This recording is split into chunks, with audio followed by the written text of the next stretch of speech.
Bonjour à toutes et à tous.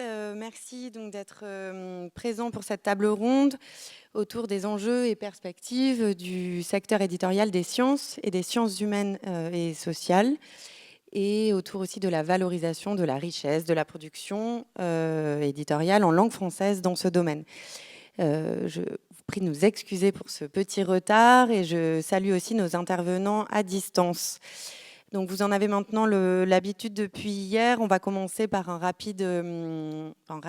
un tour de table des différents intervenants qui pourront présenter chacun leur lien avec ce sujet pendant 5 minutes environ. Et nous ouvrirons ensuite les échanges avec le public et avec nos spectateurs en ligne. Peut-être dire simplement en introduction que les enjeux se posent sans doute de manière un petit peu différente pour le champ des sciences dites dures et pour le champ des sciences humaines et sociales qui sont ici rassemblées, mais que des questions demeurent toutefois, à savoir quelle place pour la langue française dans la diffusion des contenus scientifiques et intellectuels mondiaux, et comment valoriser aussi, comment faire circuler la pensée en langue française dans un environnement multilingue. Et puis la francophonie est-elle ou peut-elle être un vecteur de coopération intellectuelle internationale? Pour commencer, je vais donc m'adresser en premier lieu à Kenza Sefrioui, qui est avec nous à distance depuis le Maroc. Bonjour Kenza, est-ce que vous m'entendez?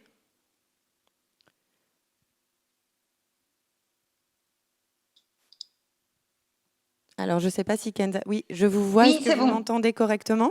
Oui, je vous entends. Voilà, je suis ravie de vous voir. Merci Voilà, beaucoup. après ce générique interminable.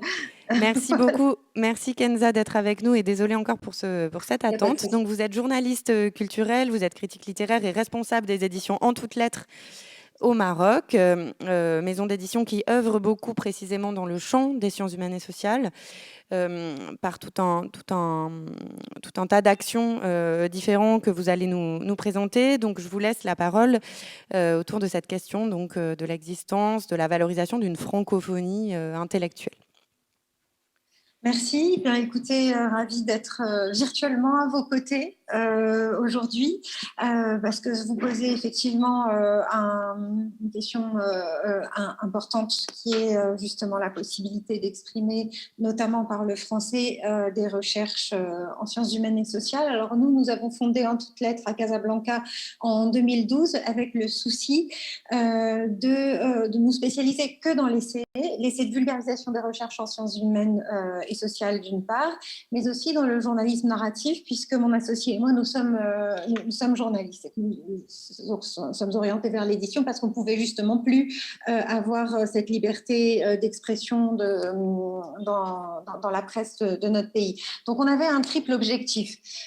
Promouvoir les savoirs et les humanités et les rendre accessibles à un public de non-spécialistes, sensibiliser des lecteurs à des questions qui sont souvent abordées de façon très théorique et très chiffrée, et en les humanisant par le biais du récit. Ça, c'est ce qu'on fait notamment dans notre collection Enquête, et surtout produire une analyse sur notre société à partir de notre société, parce que le Maroc est une société qui est sous-étudiée, ou qui est étudiée par des chercheurs étrangers qui produisent parfois des travaux de qualité, mais qui ne reflètent pas notre perception, notre sensibilité, notre rapport à nous-mêmes.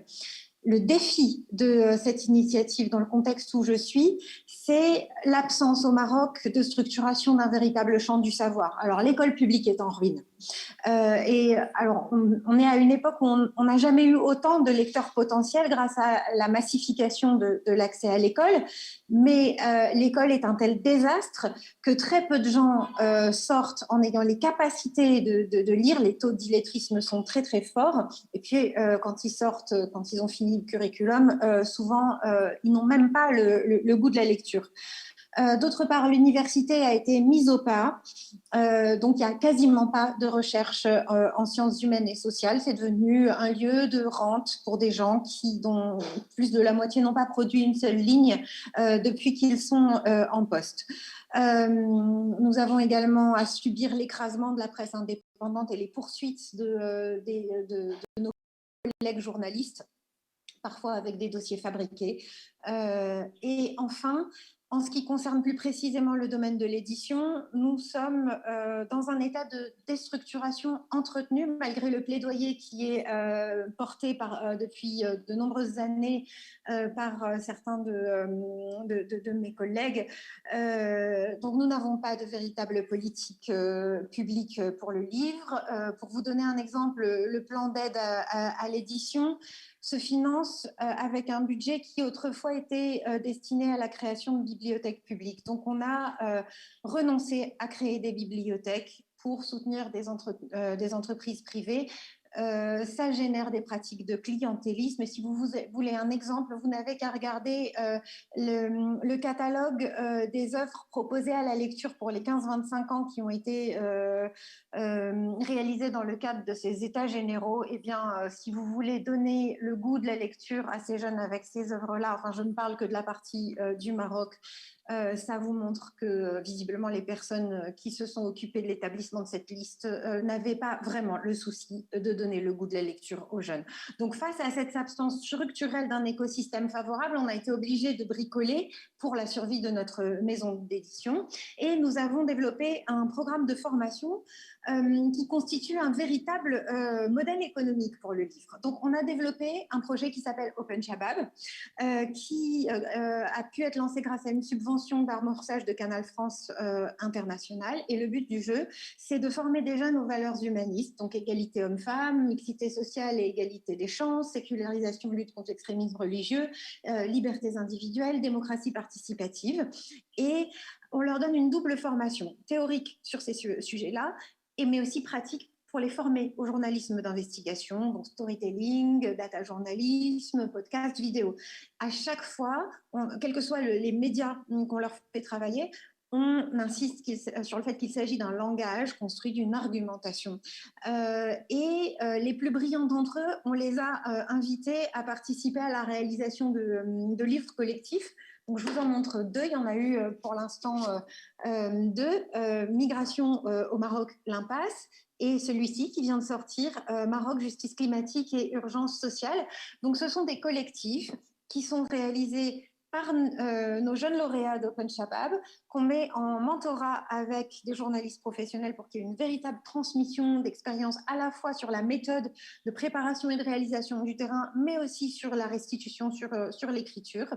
Et le fait d'aller chercher des financements pour la formation, c'est le seul élément qui nous permet d'intégrer l'ensemble des coûts du livre et d'avoir un véritable modèle économique. Ce projet, on l'a développé maintenant à travers un projet collectif de traduction. Donc, on a invité des jeunes traducteurs à traduire ce livre, texte de la culture marocaine moderne. Et l'idée d'associer des jeunes à la réalisation des livres, c'est, il me semble, un plaidoyer pour la lecture. C'est aussi une façon de développer un circuit de promotion pour le livre. Là, avec nos amis de l'Alliance internationale des éditeurs indépendants, nous sommes en train de développer des expériences d'édition inclusive où les livres que nous allons publier en coédition internationale seront le fruit d'ateliers collectifs qui associeront des jeunes, des acteurs de la société civile, des chercheurs, des journalistes, avec l'idée d'inclure différents acteurs dans la réalisation des livres. Et c'est comme ça qu'on peut faire chez nous ce plaidoyer pour les Lumières, pour les humanités. Voilà, c'est la seule manière de faire exister des livres dans un pays où il n'y a pas de circuit qui le rende autonome. Voilà, je partage ces réflexions avec vous. Je suis en attente d'écouter les vôtres. Et je vous remercie de votre attention. Merci beaucoup Kenza pour cette intervention qui montre bien le lien entre la recherche en sciences humaines et sociales, la production éditoriale et aussi le lien avec donc les écosystèmes éducatifs et médiatiques dans le contexte marocain que vous décrivez. On va basculer maintenant vers le Sénégal. Je me tourne vers vous, Souleymane Adebo-Oualé. Vous êtes directeur des éditions Amalion au Sénégal, et j'imagine que les propos de Kenza résonnent aussi avec certaines des actions que vous entreprenez au sein de votre maison. Tout à fait, oui. Je m'appelle Souleymane Adebo-Oualé et je suis le directeur de l'édition Amalion, comme vous l'avez soulevé. Et je suis nigérian d'origine. Je travaille comme Kenza, j'ai commencé comme journaliste et après je suis rentré dans l'édition. Et je travaille avec Amalion qui a été créé en 2009, après avoir travaillé pour quelques instituts de recherche au Sénégal et ailleurs. Et l'une des choses que j'ai constatées, c'est, si vous regardez bien l'évolution de l'académie, ouais, si on va dire surtout les travaux de publication académique, on a commencé dans le passé, il y a assez longtemps, des grandes connaissances de culture générale et qui se reflètent dans l'évolution du milieu de publication scientifique. Et chaque interrogation avant de rentrer dans le débat, il faut lier le document à pas mal de données, la philosophie, la sociologie, la religion, tout ça. Ce qui fait que, mais le XXe siècle a changé, énormément de choses ont changé. On a arrivé vers une spécialisation très pointue de production scientifique. Et on n'a pas seulement une revue sur l'histoire, on a centaines de revues sur chaque sous-domaine et sous-domaine de l'histoire. Et ce qui fait que, finalement, il y a une sorte de fragmentation de connaissances et on est parlé. Et ça créait un débordement en peu, c'est-à-dire que la production était massive et ce qui sort, c'est massif. Mais mais cette spécialisation aussi, ça n'aide pas. Ça favorise les multinationales de production dans l'édition, les sociétés multinationales dans l'édition. Ce qui fait que c'est et pour rentrer, pour être rentable, pour gérer tous les problèmes liés au prix, le marché, dans une communauté aussi étroite, devient très difficile. Et la question se pose aujourd'hui s'il n'est pas utile de retourner à de rassembler cette pléthore de plateformes de dissémination, en effet, d'essayer de le synthétiser dans des plateformes assez gérables. Et qui, si on regarde bien, c'est plus, ça reflète plus notre société aujourd'hui. On ne peut pas regarder aucun sujet aujourd'hui sans cette connexion avec d'autres domaines. Mais au lieu de que ce domaine doit être dans d'autres publications, une revue pourrait avoir cette pluridisciplinarité. Et cet exercice, en effet, c'est la base de Amalion, en effet. C'est-à-dire que on doit une sorte de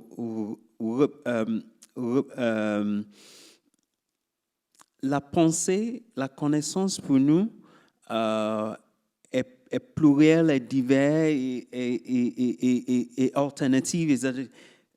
Et cette connaissance et nos collections, en effet, reflètent ça, que la musique, la poésie, les autres œuvres littéraires, l'histoire, sciences politiques et toutes les choses qu'on publie, c'est essayer d'avoir une connaissance, et pour nous en particulier, une connaissance plus approfondie de l'Afrique. Essayer de véhiculer ça. Et la connaissance de l'Afrique est dans la connaissance pourrait être aidée ou facilitée par l'œuvre littéraire, pourrait être aidée par l'œuvre sur la religion et consorts. Et toutes les thématiques qu'on publie est liée. Et aussi, le travail de Amalia aussi essayer de contribuer dans cette vision de pluralité et diversité de formes de connaissances parce qu'on est basé dans un environnement multilingue. On est basé par le fait qu'on est en Afrique de l'Ouest, au Sénégal, et on vise à promouvoir et à publier, à diffuser et disséminer des auteurs partout dans le monde, en Afrique et partout dans le monde, qui sont intéressés ou focalisés sur l'Afrique. Ça, c'est le trend, le fil principal. Et cette zone, c'est la zone francophone est énormément diverse, c'est distinct et c'est disparate. Et cette, on va dire, hétérogénéité, malgré qu'il y a une langue commune, le français, l'hétérogène n'arrive pas à retracer ça. Il y a un écart sur l'édition scientifique dans toute la zone francophone. Et cet écart est très important parce que c'est lié aussi à la perspective de pas seulement dans la production du savoir, mais aussi à la perspective qu'on donne au savoir, où ça vient, qui est, quelle connaissance est utilisée, quelle connaissance est citée et quelle modalité quelle prédominance est de cette connaissance. Une autre, le fait que nous essayons de publier en anglais et en français et diffuser en anglais et en français, c'est pour aider ces écrivains, effectivement, pas seulement au niveau de carrière, avec l'importance de l'anglais et l'importance du réseau de recherche et comment ils vont évoluer, mais aussi dans le partage de cette connaissance qui vient d'une partie du monde qui n'est pas dans le top dans la circulation du savoir. Parce que les zones restent toujours un peu, on va dire, avec le mur qui les sépare. Et le mur n'est pas seulement la langue, mais le mur aussi, c'est le réseau que la langue donne. Et les systèmes d'éducation, l'enseignement supérieur, les différents modèles dans chaque pays, dans chaque zone géographique. Ce qui fait que toutes les publications ou les modèles d'édition scientifique qui essaient de rassembler, de rapprocher les chercheurs sont les bienvenus. Et c'est l'une des choses qu'on utilise pour promouvoir les auteurs.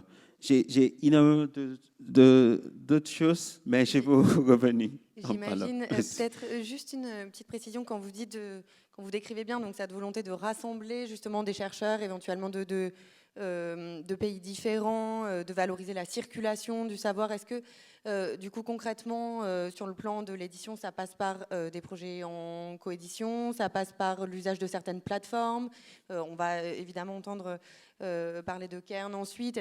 Quel type de plateforme vous utilisez? Comment concrètement, dans votre travail d'édition au quotidien, vous valorisez, vous soutenez cette circulation justement des échanges et des idées? Des collections qui rassemblent pas mal de contributeurs qui viennent partout dans le continent, aussi ailleurs, et des monographies, des essais, des beaux livres, des nouvelles collections sur la poésie, le jeune adulte et énormément de choses qu'on essaie de faire. La traduction, la coédition avec des autres institutions de recherche, les collaborations avec IRD, les collaborations avec l'Université de Florida, Nebraska, les collections avec des autres éditeurs en Afrique et d'ailleurs. Coédition, copublication, tout. On est dedans. D'accord, merci. Je pense si on a le temps, on reviendra sur certains aspects. Je vais d'abord essayer de donner la parole à tous les intervenants. Je vais me tourner vers le Québec avec Élodie Comtois, si elle nous entend. Est-ce que vous m'entendez correctement ?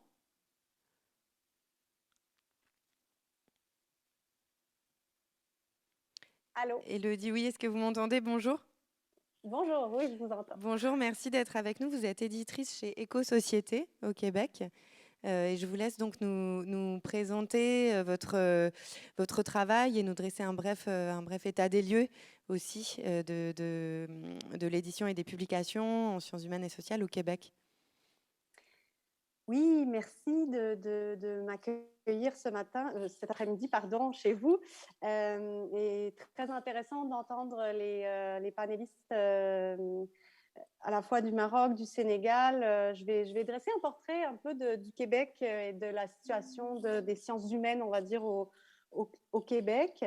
Il faut savoir qu'on est quand même sur une population au Québec de 8,5 millions, avec une moitié de population qui a quand même des problèmes de littératie. On parle de 50% d'analphabètes fonctionnels au Québec, dans une démocratie occidentale qui est censée avoir une formation académique, primaire, secondaire, à la hauteur, mais visiblement, il y a aussi un échec du système d'éducation chez nous. J'entendais Kenza parler d'un système d'éducation en ruine. Nous avons 8 universités au Québec. On a vécu une grosse lutte en 2012 des étudiants qui ont lutté justement pour l'accessibilité aux études, ce qui est évidemment central dans la possibilité d'avoir un public formé qui vient de toutes les classes sociales. Si on prend le territoire du Canada plus largement, on a 7,3 millions francophones au dernier recensement en 2011, 10 millions de locuteurs, mais disons, pour ceux qui parlent le français à la maison, on est à 7,3 millions. Je voulais vous faire ce portrait démographique parce que ça explique pourquoi on a une structure du livre dans laquelle les maisons d'édition sont très subventionnées. Le bassin de lectorat étant trop faible vis-à-vis pour les francophones, on a 2 paliers de gouvernement, provincial pour le Québec et fédéral pour le Canada, qui financent, qui soutiennent les maisons d'édition francophones. Éco-Société, on est une maison d'édition en sciences humaines qui existe depuis 1992. On a été créé par un groupe de militants qui a fondé l'Institut pour une éco-société. Donc, on appartient à un organisme à but non lucratif. On publie des ouvrages qui veulent faire lire. Notre mantra, c'est lire, réfléchir, agir, cultiver les savoirs, ouvrir les possibles. On est vraiment dans une volonté d'outiller les gens sur des enjeux à la fois sur l'écologie sociale, sur la justice sociale, les inégalités, le rôle du capitalisme qui structure à la fois les rapports humains, mais aussi la destruction environnementale. Aujourd'hui, c'est la grève climatique partout dans le monde. On va aller manifester cet après-midi. Et donc, on a depuis bientôt 30 ans voulu toujours donc, outiller les gens pour qu'ils aient à leur disposition des ouvrages de fond critiques qui forment l'esprit critique et qui permettent ensuite aux gens de s'impliquer dans leur communauté et d'agir. On a plusieurs maisons d'édition consacrées à l'essai au Québec. Je pourrais citer Lux Éditeur, qui se spécialise aussi dans la pensée anarchiste, l'histoire politique. mais aussi la critique sociale, Remue Ménage qui se spécialise dans l'édition féministe, Septentrion qui se spécialise dans l'histoire, et Libère aussi qui se spécialise aussi dans la psychanalyse et des ouvrages de fond. On a évidemment des presses universitaires et des éditeurs généralistes qui vont avoir des collections d'essais, je pense à Boréal, Fides, Québec Amérique, Nota Bene, etc. Aujourd'hui, je me disais que pour réfléchir ensemble au rôle des éditeurs, de la francophonie et aux sciences humaines, je voulais vous partager un enjeu qu'on vit ici au Québec sur justement la structure de financement et les critères de financement pour les sciences humaines. Je vous ai parlé des différents paliers de gouvernement. On a des financements liés aux ventes, ce qui est toujours très difficile pour les petites maisons au début, d'être seulement financier par rapport aux ventes. Donc, plus on est gros, plus on reçoit de l'argent. Le Conseil des arts du Canada est une institution qui, depuis toujours, a financé les éditeurs en fonction de leur projet éditorial, sans critères commerciaux, ce qui était forcément extrêmement important et intéressant et qui a permis à bien des petites maisons de naître et d'être soutenues correctement dans leur mission. Et il y a maintenant 3 ans, la définition même du financement de l'essai littéraire a changé en insistant sur l'aspect narratif de l'essai, la démarche de l'auteur et en biffant par ailleurs la description de champs, une liste qui existait auparavant, qui était la philosophie, les sciences sociales, la politique, l'histoire, l'architecture, les critiques littéraires. Tout ça a disparu au profit d'une démarche artistique de l'auteur. Ce qui fait qu'on s'est retrouvé comme éditeur assez inquiet sur la place de l'essai dans le financement des éditeurs, de la démarche littéraire. Et je voulais amener cela avec vous. Je sais qu'on a tous des réalités de pays très différents, mais nous, ça me paraissait important de partager cette crainte ici parce que pour nous, l'essai, c'est un genre littéraire à part entière. C'est un moteur créatif pour les autres disciplines artistiques. C'est un moteur démocratique. C'est un outil de débat d'idées. J'entendais Kenza, le travail formidable qu'elle fait avec les formations de journalistes, et je me disais, mon Dieu, on met beaucoup de poids sur le rôle politique d'un éditeur. Là, je salue vraiment le courage de Kenza. Et l'essai a une formation critique de citoyenneté, et là-dedans, je pense que l'État a un rôle à jouer pour préserver cette émulation intellectuelle. Et j'espère que nos échanges pourront permettre de réfléchir à préserver des lieux de financement étatique forts aussi pour l'essai en sciences humaines, qui ne doit pas être vu seulement comme c'est académique, ça va vers c'est l'université qui finance cela.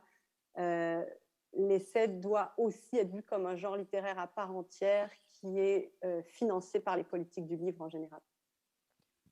Du coup, merci beaucoup. Du coup, simplement pour préciser ce que vous décrivez, est-ce que les chiffres attestent, si je puis dire, d'une baisse de financement des livres qu'on considère comme des essais, enfin, qui relèvent vraiment du champ des SHS, pour le dire vite? Est-ce qu'on constate concrètement, dans quelle mesure ce que vous décrivez affecte la production, en fait? C'est ça En gros, question. pour être tout à fait concrète, les éditeurs qui se spécialisent uniquement dans l'essai ont vu leur fonds plafonner.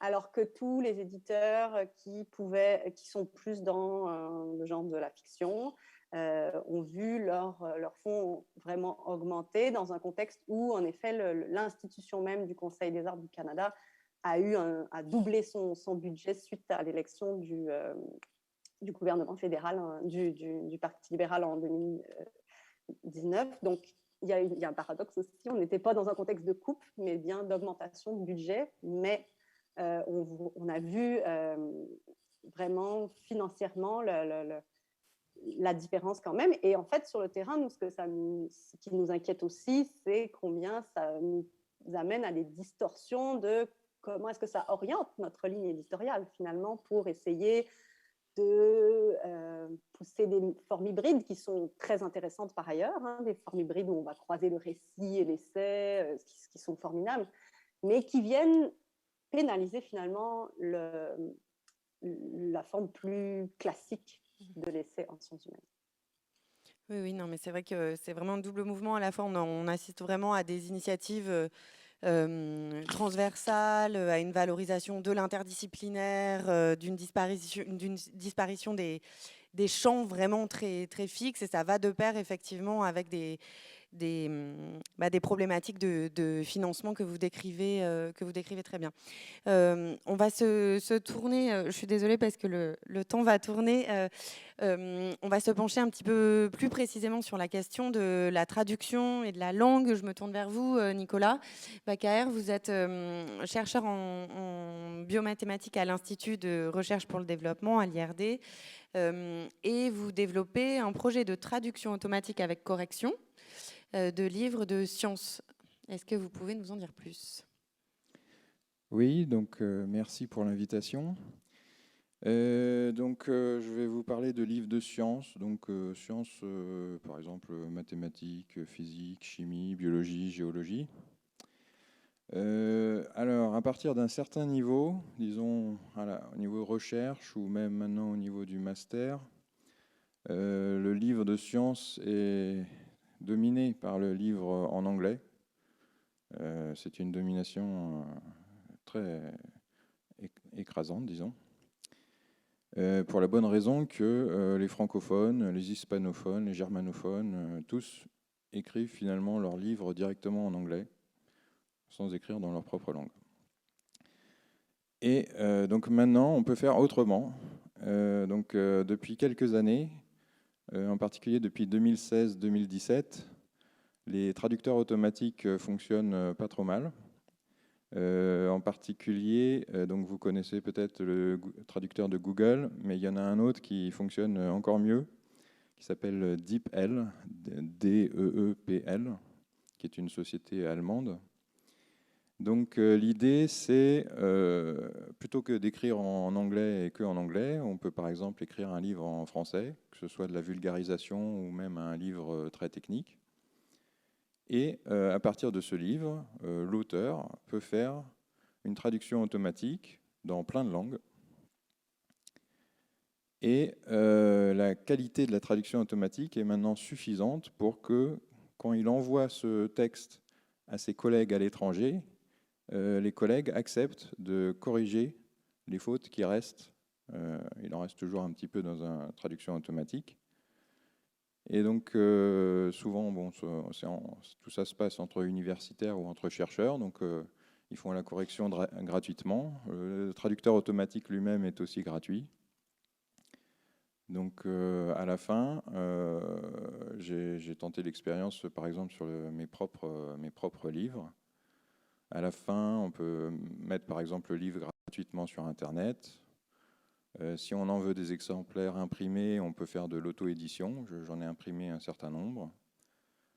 Et donc, pour vous parler des langues que j'ai essayées, j'ai commencé par les langues des pays limitrophes de la France. Donc, j'ai traduit mon bouquin en allemand, en italien, en espagnol, en portugais. Et il existe aussi maintenant en polonais et en russe. J'ai essayé aussi, il y a d'autres langues qui sont en cours de fabrication, si on peut dire. La version chinoise est presque terminée. Il y a des versions japonaises, hongroises, néerlandaises, ukrainiennes qui sont en cours de préparation. J'ai essayé vers l'arabe, mais l'arabe pose un problème particulier parce que l'arabe est dans le traducteur de Google, mais pas dans le traducteur de DeepL. Et le traducteur de Google en arabe n'est pas encore assez bon. C'est-à-dire, si vous faites la traduction en arabe, vous présentez ça à un collègue arabophone et il vous dit non, il y a trop de phrases à corriger, c'est trop de boulot. Ce qui n'est pas arrivé pour toutes les autres langues dont je vous ai parlé. À chaque fois, les gens ont toujours accepté de faire les corrections. Donc, si jamais il y a des gens parmi vous qui sont intéressés, il y a des exemplaires du livre qui sont là. Donc ça, c'était un livre de vulgarisation. Et actuellement, j'essaye sur un livre plus technique, toujours que j'ai écrit cette année. Que dire ?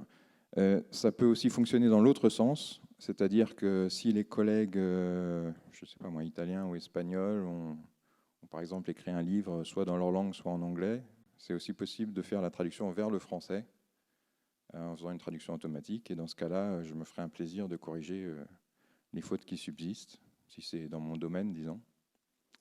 Donc ça ouvre des perspectives nouvelles pour le livre français dans les sciences. Merci. C'est vrai que du coup, via cette question de la traduction, on rejoint la problématique de la diffusion qui est évidemment très forte, que vous évoquez concrètement à travers cette question de l'auto-édition de votre livre. Ça me fait une transition toute trouvée vers notre dernier intervenant, qui est le directeur général de Cairn, Jean-Baptiste de Vater, qui est avec nous en ligne. Cairn, qui est donc cette plateforme française de revues et d'ouvrages en sciences humaines et sociales. Est-ce que vous nous entendez correctement? Et est-ce que vous nous voyez? Oui, bonjour. entends. Et est-ce que vous m'entendez? Est-ce que vous me voyez? Oui.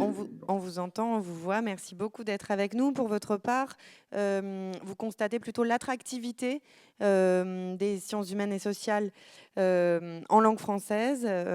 Vous allez nous en dire plus là-dessus, à la fois donc au sein du bassin linguistique francophone et au-delà de lui. Et voilà, je crois que vous avez une présentation visuelle pour appuyer votre propos. Je vous laisse la parole. Une béquille pour m'aider à ne pas me perdre trop. Et merci en tout cas de cet accueil. Et désolé de ne pas être parmi vous autrement que sous forme virtuelle. Merci à vous. Effectivement, donc Cairn Info, Cairn, c'est un portail de publication de sciences humaines et sociales francophone qui propose donc l'accès au texte intégral de ces publications, revues et ouvrages, à un public de chercheurs, d'étudiants aussi, mais également de professionnels des disciplines concernées. Et puis, plus globalement, un public motivé, tant il est vrai que, comme l'évoquait Élodie tout à l'heure, les sciences humaines interrogent la société et dépassent le cadre de l'université. Quand on a lancé, il y a 20 ans environ, ce projet, l'idée était que la langue française, pour ce qui est des sciences humaines, pour ce qui est des sciences dures, le sujet était déjà très différent à l'époque, hein, l'anglais avait pris une place très importante, mais que pour les sciences humaines, la langue française allait rester durablement un vecteur de diffusion, de transmission, et que également le papier allait rester un mode de diffusion avec aussi la charge symbolique qu'il porte forte, et donc elle n'allait pas disparaître avec le développement de l'électronique, et donc l'électronique devait d'une part miser sur des qualités propres et complémentaires au papier, et d'autre part qu'il était important de préserver les équilibres pour que les projets d'édition et d'édition papier ou en double publication, comme on dit maintenant, puissent exister. Cairn était, dès sa création, un projet mutualiste. C'est une société de droit belge, mais avec des administrateurs belges et français. Et maintenant, il y a 5 groupes éditoriaux ou maisons d'édition qui participent à son administration. Mais surtout, on travaille pour la diffusion d'ouvrages ou de revues de 300 maisons d'édition de par le monde francophone, hein, beaucoup françaises, belges, suisses et aussi québécoises, mais également de pays du Sud, avec par exemple, je cite NACT, qui est une revue algérienne, au Congo, la revue congolaise de gestion par le SGAE, au Maroc, les éditions EMI, Management et Innovation, etc. Donc, projet mutualiste et ouvert sur le monde parce que, effectivement, les consultations, l'usage de Cairn est très large géographiquement. Sur les 100 millions de visites qu'on a observées en 2020, eh bien, un quart proviennent de pays africains, 25 millions. Et ce qui est valable en ce qui concerne les visites est valable aussi en ce qui concerne les consultations d'ouvrages, d'articles en texte intégral. Et avec ceci, qui est peut-être intéressant à noter, c'est des centres d'intérêt un peu divers, c'est-à-dire que les pays du Nord sont plus intéressés en général par la psychologie, c'est la discipline phare, alors que l'Afrique et l'Asie sont plus motivés par l'économie et la gestion. Très rapidement, je voulais faire un petit arrêt sur ce que cette expérience nous a appris, me semble-t-il, sur la diffusion et la façon de favoriser la diffusion de contenu sur le web. En fait, le web, à partir du moment où on l'emploie, on est un peu obligé d'utiliser, d'une part, de miser sur ses atouts, et d'autre part, d'utiliser ses caractéristiques principales, et notamment l'ouverture. Donc, l'importance d'utiliser des formats ouverts, de faire un mix gratuit-payant, c'est-à-dire qu'on a nous, des modèles économiques, hein, on est une entreprise privée, mais on favorise au maximum, avec l'aide des éditeurs, qu'on diffuse la diffusion de contenu gratuit le plus possible. C'est la variété des accès, parce que les internautes sont situés dans des régions diverses où les conditions d'accès à Internet sont très variables, et donc il faut s'adapter, en fait, il faut penser surtout à l'utilisateur final, et puis en même temps, il faut respecter et les normes du web et celles de l'édition scientifique internationale, qui, elle, est bien sûr plutôt dominée par des grands acteurs anglo-saxons. Donc les normes, elles sont aussi mises par ces acteurs-là, et pourtant, il faut suivre sur les normes statistiques, les normes d'accès distant, les normes de co-citation, de référencement, etc. Et il y a un travail qui est important de voir qu'on n'est pas dans une bulle de la francophonie, mais qu'au contraire, on doit être en plein échange avec les autres, avec le monde entier tout simplement, et aussi avec les lecteurs non francophones. C'est-à-dire que, à mon avis, la diffusion passe aussi par rendre accessibles les publications francophones à des lecteurs non francophones. Et pour cela, on a eu l'aide, nous, il y a déjà un peu plus de 5 ans, du CNL, Centre national du livre, et maintenant du Centre français d'exploitation du droit de copie, le CFC, pour lancer un portail en anglais, un portail qui traduit certains articles, mais qui surtout promeut les publications, parce qu'on traduit les métadonnées, les sommaires, les résumés, etc., en anglais, de façon à faire venir des internautes anglophones vers ces contenus francophones. Et le mois prochain, on lance un portail sur le même type, mais cette fois-ci pour l'espagnol et le portugais. Voilà, c'était juste un petit tour rapide, et je suis à votre disposition pour toute autre renseignement. Merci, merci beaucoup. Alors, je suis vraiment désolée, parce qu'on est un peu pris par le temps sur cette dernière table ronde, et on me dit dans l'oreillette que nous devons nous rendre à la plénière. Donc, on n'aura pas le temps de prendre des questions, mais je vous remercie beaucoup, Jean-Baptiste Devater, pour cette dernière intervention qui rejoint des questions qui ont été posées dans d'autres tables rondes sur ce qu'est la francophonie à l'aune de la traduction notamment. Et on peut du coup repenser à ce que disait Kamal Daoud sur lire Balzac en arabe, c'est aussi lire la francophonie. Je pense que c'est aussi valable pour les SHS et pour les sciences. Donc la boucle est bouclée, je dirais. Et je vous invite du coup à rejoindre la session plénière, et surtout à poursuivre les échanges par-delà cette session de table ronde des États généraux, bien évidemment. Merci à toutes et à tous.